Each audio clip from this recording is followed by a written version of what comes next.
Hi, my name is Gracie, and today I'm going to be talking about making an 18th century dressing gown. And if you've watched any of my videos before, you may notice that I am in a new space. I've been reunited with my Burnley poster. I am sitting in a different chair. I have a different bookshelf with some of the same fabric. And yeah, so that is what's happening. You're not imagining things.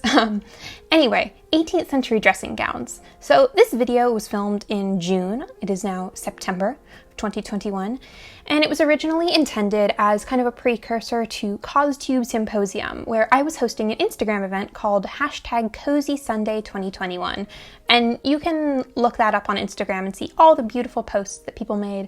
And I wanted to make some videos about making historical loungewear for people to watch and get inspired by in advance of that. And I made one. I meant to make two. The first video was a video about banyans, which you can watch up here or possibly up here. Can never remember what side it's on. And then I was going to do a companion video making a dressing gown, and it's taken a while. So I apologize that this is late. I apologize if you were really hoping to make a dressing gown in August, which seems unlikely, but if you are that person, my sincerest apologies. But basically what I'm doing is making an 18th century dressing gown that is inspired by one version at the Victoria and Albert Museum, which I'll link down below. And this is my take on 18th century feminine loungewear. I didn't do a whole lot of research into this garment beyond looking at some extant examples, just because I was kind of pressed for time, and this was more of like an experimental project than something that was super well researched. But if anyone is interested, I might be working on a video about 18th century dressing gowns and more generally 18th century appropriation of Eastern clothing, specifically Turkish clothing, which I think the dressing gown might have its roots in. Again, I've not done enough research, but I think it's kind of an interesting rabbit hole to look into those international relations in the 18th century and cultural exchange and cultural appropriation by Europeans of Eastern Mediterranean fashion. So potentially keep an eye out for that. You can also get more context on 18th century loungewear in my banyan video, but suffice to say that these garments are definitely complicated and often, especially in the case of the banyan and the men's wrapping gown, again I haven't done enough research on the women's dressing gown, they definitely have some context of colonialism and appropriation within the garment. So it's something to be aware of and to know about, so that if somebody asks you about it, you can talk about it and teach them a little bit more about the world and its history and all that. I am kind of tired and I'll probably start rambling if I'm allowed to talk any longer. So let us get to the sewing. Following the patterning diagram I had drawn for myself, I marked out my pattern directly onto my fabric using chalk. Where necessary, I secured the fabric with pins to prevent shifting. I carefully cut each piece that I had traced. Having a flat surface, such as the table that I'm using or even the floor on which to lay out the fabric, helps prevent shifting and can make your pattern pieces more precise.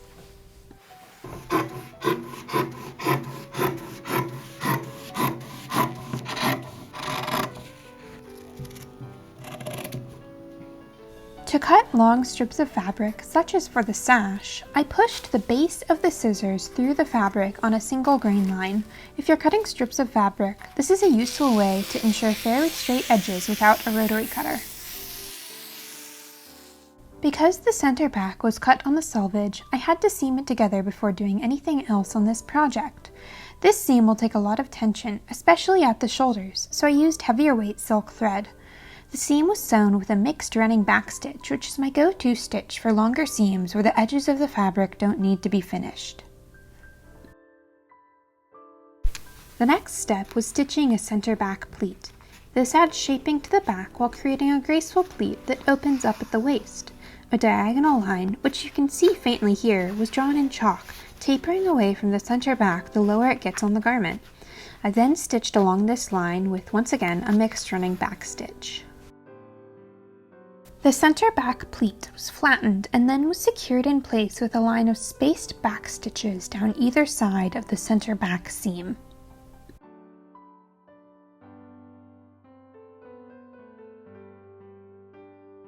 Next, I made the back pleats. This is the same process as on an English gown, except that there is no lining in my dressing gown to which to secure the pleats. The pleat on this garment begins at the shoulder, which I had marked with a crease, and goes to the waistline. It tapers inwards slightly so that the fabric is taken in more towards the waist than towards the shoulder. The back pleats are first secured in place with pins, and they should be fairly symmetrical.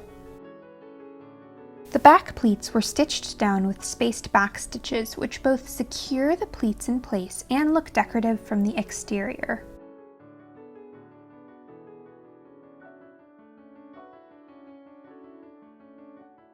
At this point, I realized that I had made a mistake when cutting the dressing gown. I should have curved the underarm seam rather than cutting it at a right angle, and to ameliorate this, I realized that I would have to add gussets to the underarms.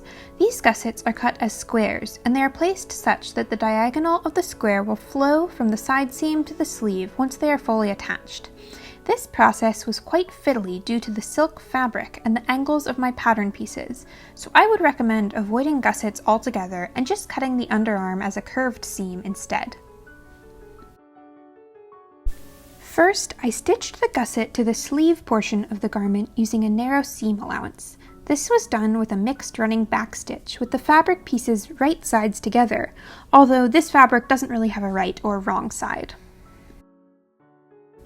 Attaching the side of the gusset to the body of the dressing gown was more complicated. At first, I tried to contort the fabric so I could stitch the pieces right side together, but that didn't work, so instead I folded under the edge of the gusset, pinned it to the body of the dressing gown, and stitched it in place with tiny whip stitches. This worked surprisingly well, and I would recommend this technique if you ever find yourself in the regrettable position of having to attach a gusset to a concave corner.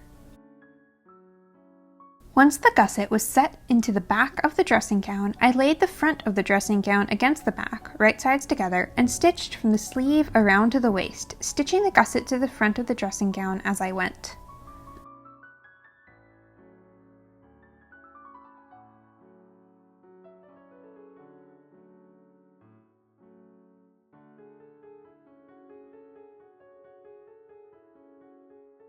After the side seam was stitched all the way to the waist and the gussets were inserted, I felled the seam and around the gusset. Because this is silk and has no lining, I was concerned that it would fray to the seam and then fall apart if I didn't fell all of the seams. So I still have to fell one of the side seams and gussets, which annoyed that I made that mistake when cutting because I feel like that's added a lot of time to this project.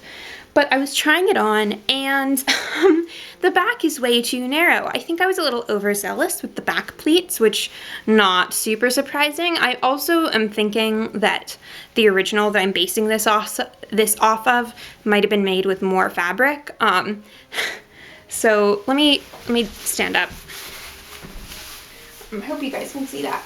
But it basically doesn't close over the bust. It closes at the waist, which is good, but I'd like a little more overlap, and I'd like some overlap up here as well. I'll turn around so you can see the back. But basically the problem is, you can see it's just way too narrow, so I think I'm pointing to where the gusset starts. But the gusset starts like on my shoulder blade when it should start under my armpit. So I think what I'm gonna have to do is unpick those beautiful back pleats and redo it. I think the moral of this story is that it might make more sense to actually do the side seam. No, I don't think that. I think doing the side seams before doing the back pleats just makes this more complicated. I think the moral of the story is to do a mock-up or like check the fit. Or honestly, just don't be so overzealous with pleating. So I'm gonna hope that fixes things. I will update if I need to fix it again. I decided to leave the center back pleat alone because unpicking it and reseaming it would take too long, and focus instead on the side pleats flanking it. I unpicked each spaced back stitch, securing the pleats in place, and then I remade the pleats along the same line but much shallower.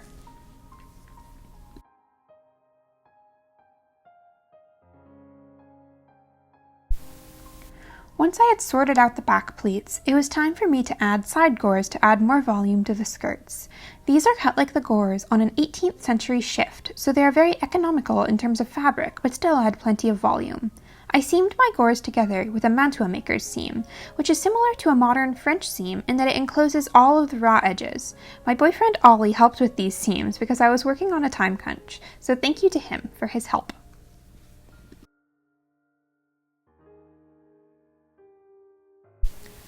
The next step was adding a square of fabric to the back of the neck, which I will call the collar. This is not dissimilar from the square of fabric at the back of the neckline on a bedgown or in my banyan. First, I made perpendicular cuts where the center back seam ended, freeing the center back pleat and allowing it to splay open.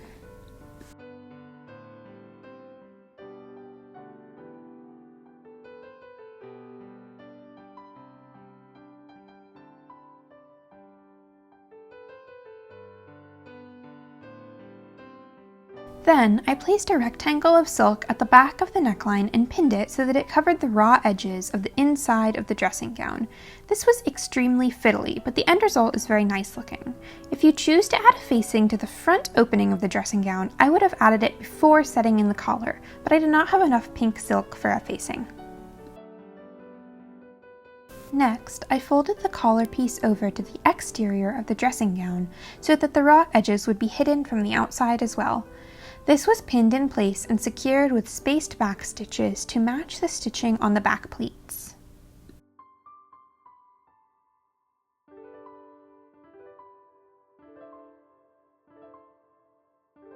After I added the collar, I added the sleeves. These are cut as simple tubes and sewn together with a mantua maker's seam. After basting a hem in place, the cuffs were narrowly hemmed with silk thread.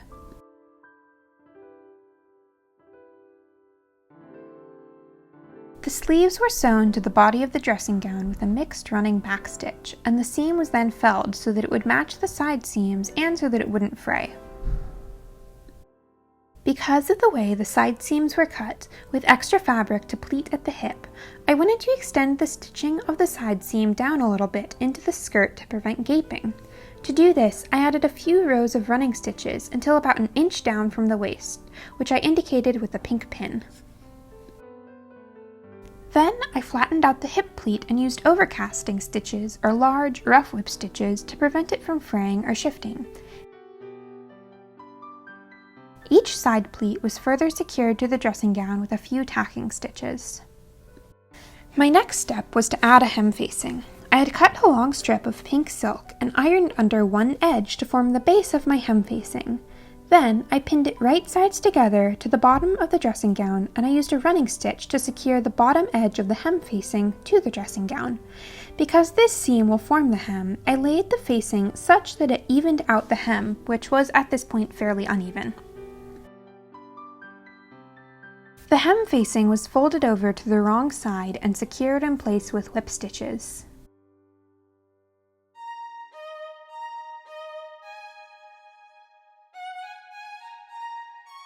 I wore my dressing gown over a linen shift, silk stockings, wool stays, and a linen petticoat.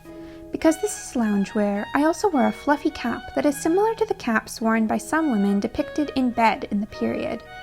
Wearing this dressing gown over stays is merely conjecture on my part based on the fitted back of the original garment, which implies to me that it could be worn over stays. However, it could just as easily be worn over only a shift, in the same way we might wear a robe over pajamas today. The dressing gown has no closures, so I secured it in place with a pink sash to match the hem facing. Fun fact, I didn't have time to properly hem this sash, so it's just a long rectangle of fabric basted into a tube and turned inside in to hide the raw edges. Can you tell?